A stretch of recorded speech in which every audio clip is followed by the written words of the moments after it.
ভগবান যদি আপনাকে বলে তুমি কিছু বড় মা বসি দেবে, তো ইন্দ্রদম্ন রাজা তিনটা বর চেয়েছিলেন। কটা বর? তিনটা। মনে রাখবেন, বলে দেব। প্রথম বর চাইলেন আমার যেন কোনো সন্তান না থাকে। এটার বর হলো না? আমরা ভগবানের কাছে সন্তান চাই কি সন্তান চাই না? চাই বললে হবে? হিন্দু লোকেরা চাই, চাই মুসলিম লোকেরা। আমরা তো একটার বেশি চাই না, বেশি হলে মেরে ফেলবো। কারণ সন্তান চাই কিরকম বলে না ওরা। আমরা দুজন, আমাদের একজন সন্তান, আর ওরা দুজন, ওদের 20টা সন্তান। আমরা তো শুধু চিন্তা করি কি খাও, তাই না? একটার বেশি নেব না। কোন যে কালচার, ভগবানের বিরোধিতা করছেন। তাহলে এইসব মন্দির চলবে কি করে যদি একটা নিয়ে থাকে? এখানে কোনো ব্রহ্মচারী আছে না? নেই? থাকবে কি করে? নেই তো, সব একটা করে নিয়ে আসে, থাকবে কি করে? আমার মায়ের 3টা ছিল, একটা চলে এসছে, আর 2টো আছে। আপনারা তো নেই, কি করে? ঘরে একটা রাখবেন আর এই মন্দিরে দিয়ে দেবেন। আর এই মন্দির যদি না দেয় আমি নিয়ে যাবো, আমার সংকীর্তন প্রচার করতে নিয়ে যাবো। হ্যাঁ, বেশি 5টা 6টা সন্তান। আর মেয়ে হলে তো আরো বড়, 3000 টাকা। 3000 টাকা বেশি কি? সাইকেল পাবে 9-এ উঠলে, 11-তে উঠলে মোবাইল পাবে, না স্কুটি যত অ্যাক্সিডেন্ট হবে। তারপরে 18 হলে কন্যাশ্রী, বিয়ে করলে রূপশ্রী, আর তারপরে সারা জীবন খাওয়াবে। আগে সায়নী বলেছে না, আগে স্ত্রীরা স্বামীর কাছে টাকা চাইতো, এটা হাত খরচা দাও না প্লিজ। আর এখন স্বামীরা চাইবে স্ত্রীর কাছে, পেট্রোল ঢোকাবে 100 টাকা দাও না।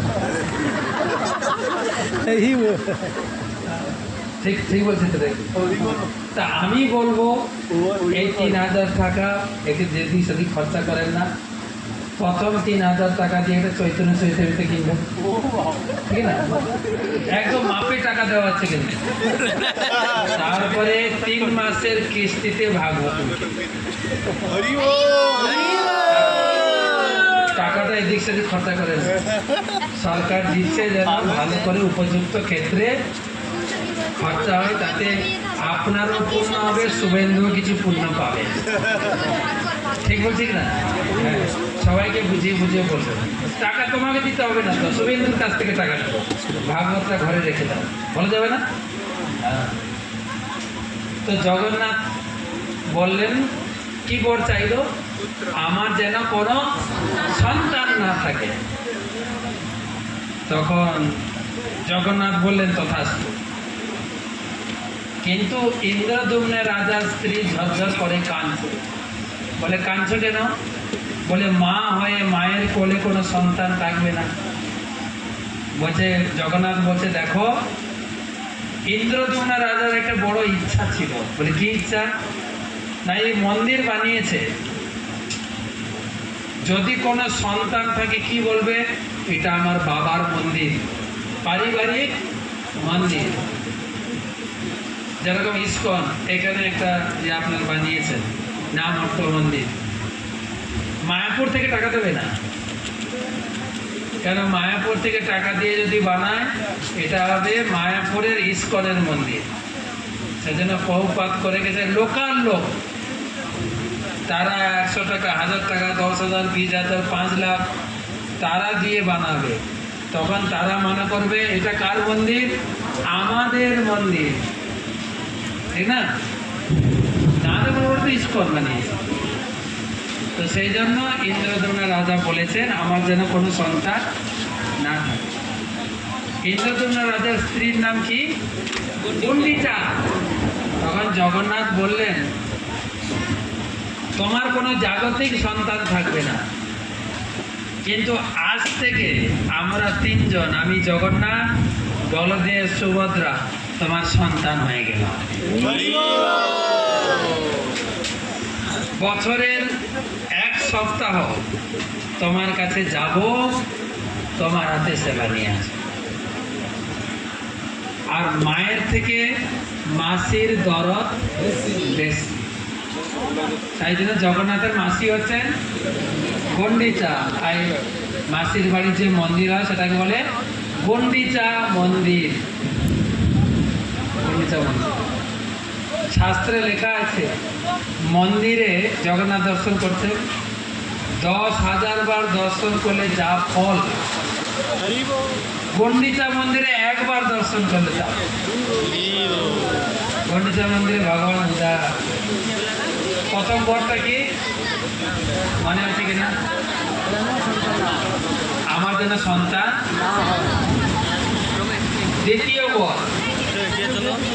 দ্বিতীয় বর বললেন যে এতক্ষণ ডাকছিলাম ভিতরে আসেন, এবার আসো আসো। খেলায় না পড়লে ঠিক আছে না?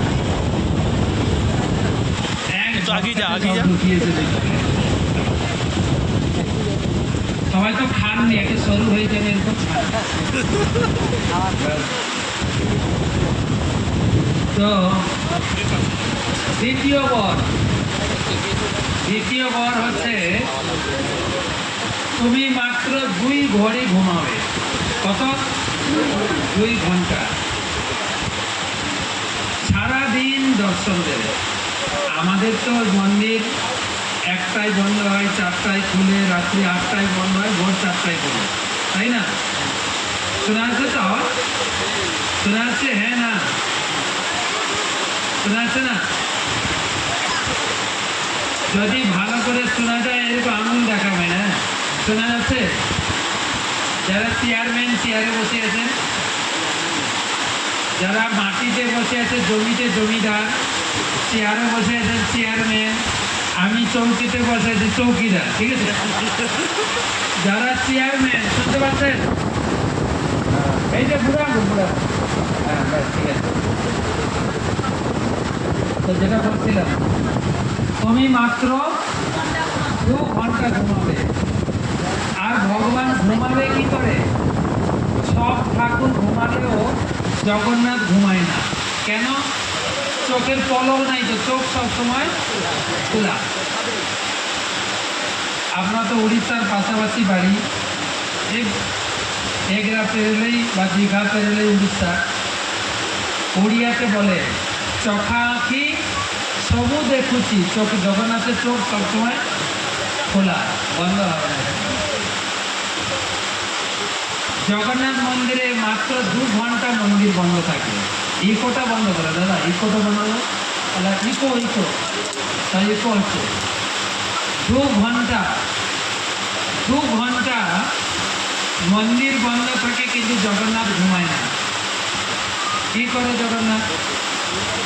আমাদের মন্দির সাজানো হয়েছে তো, রাত্রে যখন ঘুমাবে মালা টালা খুলে দেবে, একটা রাত্রে নাইট ড্রেস করিয়ে ঘুমিয়ে দেবে।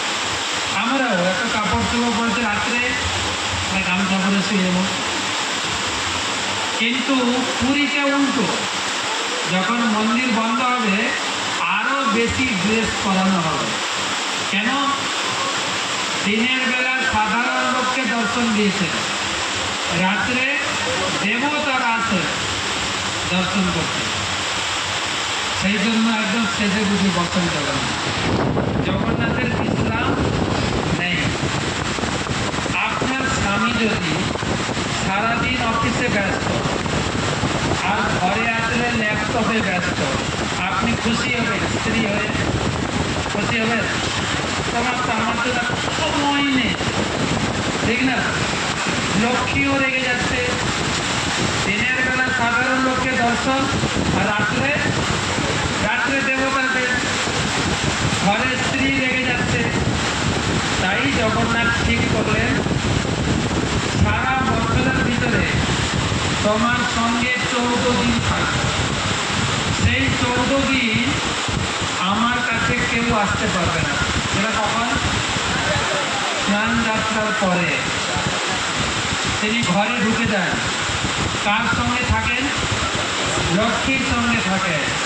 লক্ষ্মী রান্না করে খাওয়া, তিনি তাকে মেসেজ করেন, যা যা সেবা লক্ষ্মীর সঙ্গে করেন। ওই সময় ওই 14 দিন ভগবানকে দর্শন করা নিষেধ। যার ঘরে যত ছবি আছে, মূর্তি আছে, সব ঢাকা দিতে হবে।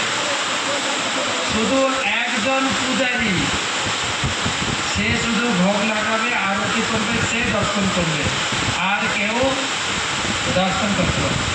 দেখেন মন্দিরে 10,000 বার দর্শন করলে যে ফল, গুন্ডিচাতে একবার দর্শন করলে সেই ফল।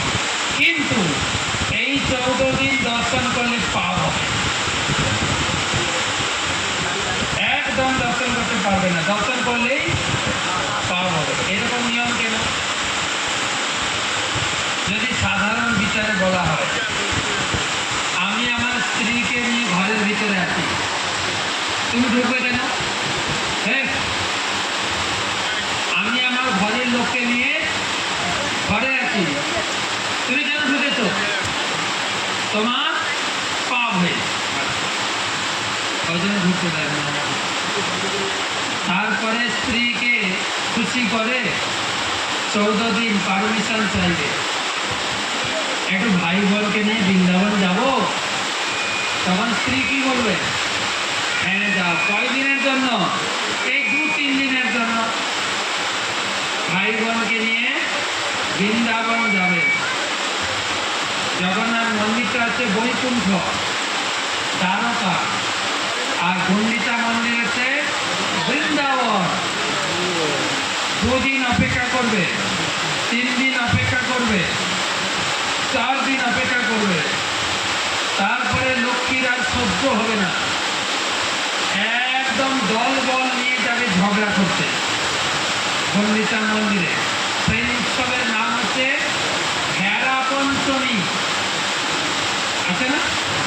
লক্ষ্মী যাবে কোমর বেঁধে, তুমি 2-3 দিনের জন্য এসছো, 5 দিন হয়ে গেছে, গিয়ে রথ ভাঙবে, জগন্নাথের পূজারীদের লক্ষ্মী পিটাবে, তারপরে তারা এসে ক্ষমা চাইবে, আর 2-3 দিন পরে ফিরে যাবে। তখন জগন্নাথ ফিরে আসবেন উল্টো রথে। যখন রথের দিন, মাসির কি আনন্দ, প্রভু জগন্নাথ আসছেন আমার হাতে সেবা নেবে। কয়দিন? কিন্তু যেদিন চলে যাবে ওই দিন নিশ্চিত রূপে বৃষ্টি হবে। আমার মা বলতো, এটা বর্ষার বৃষ্টি না রে, কি মাসির কান্নার চোখের জল, মাসি কাঁদছে, জগন্নাথ বাড়ি চলে যাবে। এসব কাহিনী সব আছে বইতে। তারপরে তারা 2টো বর হয়ে গেছে। প্রথম বরটা, আমার কোনো সন্তান থাকবে না। দ্বিতীয় বর, তুমি মাত্র 2 ঘন্টা ঘুমাবে। 3 নম্বর বর, ইন্দ্রদুম্ন মহারাজ বলছেন, প্রভু আমাকে একটা স্পেশাল বর দাও। বলে কি বর? বলে তোমার হাতে যেন জল না শুকায়, মানে তুমি খাবে, তোমাকে ভোগ দেওয়া হবে, খাওয়ার পরে অষ্টমুখ কপসালিয়া যত সখা, তোমাকে হাত মুখ ধুতে জল দেওয়া হবে, আবার সঙ্গে সঙ্গে ভোগের প্লেট রেডি, আবার খেতে হবে। আমরা তো সেই কখন কি যে হাত শুকিয়ে কাঠ হয়ে গেছে, কখন যে খেতে দেবে। কিন্তু জগন্নাথের সব সময়, এই জগন্নাথ রেখেছেন যত ভোগ লাগাবে, ঘর থেকে আসবেন খালি হাতে আসবেন না, ঘরে যা আছে, একটা আম, নাহলে কাঁঠাল, নাহলে শসা, নাহলে ঘর থেকে লাড্ডু বানিয়ে নিয়ে আসবেন, যত খাওয়াবেন ঠাকুর। বাড়িতে গাই আছে, প্রথম দুধটা ঠাকুরের সেবা।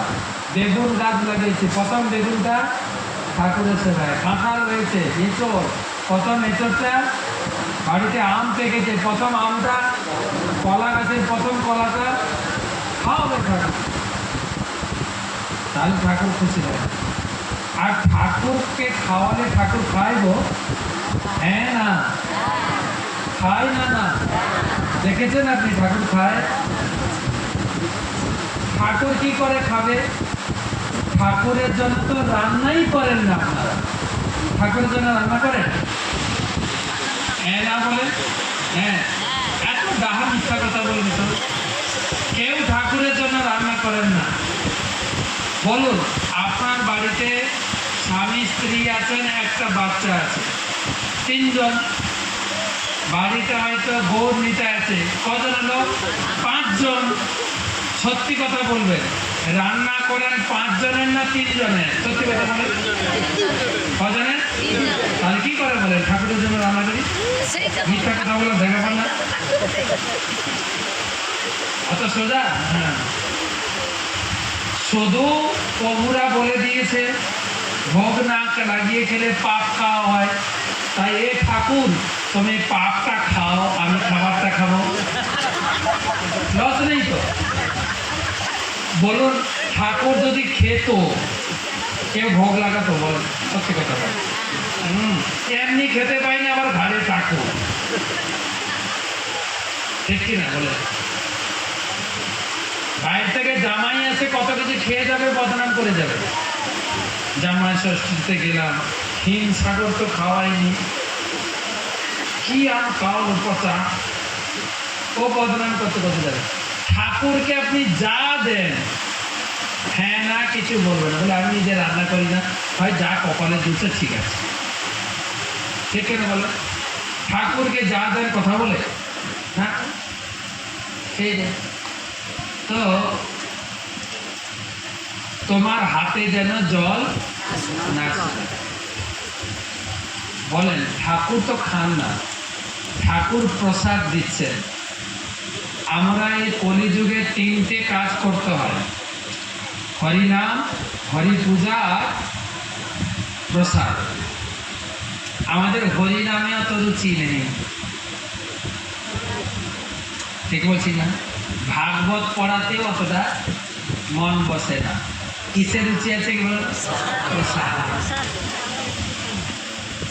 যদি বলা হয় মায়াপুর থেকে মহারাজ এসছেন, কালকে আমার বাড়িতে একটা বৈষ্ণব সেবা আছে, 10টা থেকে নাম কীর্তন হবে, 12টায় ভোগ রাগ হবে, আর 1টার সময় প্রসাদ হবে, কটার সময় আপনি যাবেন? কটার সময় যাবেন? যেরকম আজকে সব এসছেন, এত দেরি হবে প্রসাদ জানলে কি আর আসুন?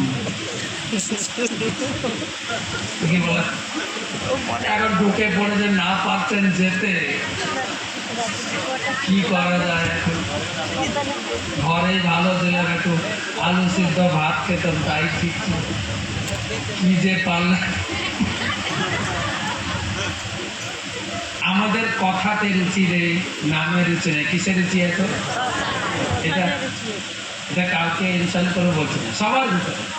তবে আমরা ভক্ত হয়েছি বলে কথা শোনার জন্য অনেকে আসছে, বাইরের লোক